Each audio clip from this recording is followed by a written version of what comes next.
ব্রাহ্মণবাড়িয়া ২ আসন থেকে নির্বাচিত মাননীয় সদস্য রুমিন ফারহানা। মাননীয় স্পিকার, আপনাকে অসংখ্য ধন্যবাদ। মাননীয় স্পিকার, কেন যেন অপ্রিয় বিষয়গুলো আমার ভাগেই আসে। গতকাল টিআইবি একটি রিপোর্ট দিয়েছে, সেই রিপোর্টে বলা হচ্ছে সরকারের ১০০ দিনে ৬০৫টি খুন।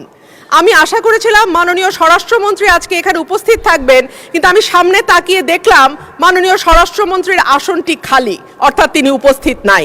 কি আর করা, তার অনুপস্থিতিতেই বলি। সরকারের প্রথম ১০০ দিনে দেশে হত্যা, অপহরণ সহ বিভিন্ন অপরাধে উদ্বেগজনক হারে ঘটেছে বলে দাবি করছে ট্রান্সপারেন্সি ইন্টারন্যাশনাল বাংলাদেশ। এই সময় দেশে ৬০৫টি খুন, ১৯৬টি অপহরণের ঘটনা ঘটেছে বলে জানায় সংস্থাটি।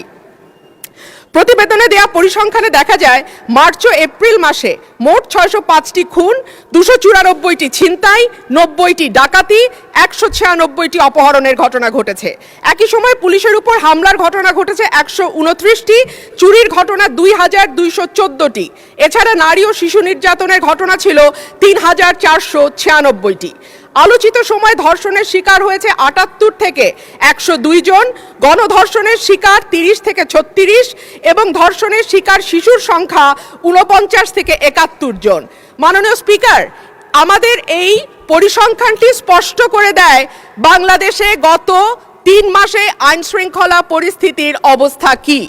আমি বলেছিলাম যে এই সরকারের অর্থনীতি এবং আইন শৃঙ্খলা, এই দুটো বিষয়ে যারা মন্ত্রণালয়ের দায়িত্বে আছেন তাদের উপরে নির্ভর করবে ৫০ এবং বাকি ৫০ অন্যান্য মন্ত্রণালয়ের উপরে, যে এই সরকারটি কতটুকু সফল বা ব্যর্থ হবে।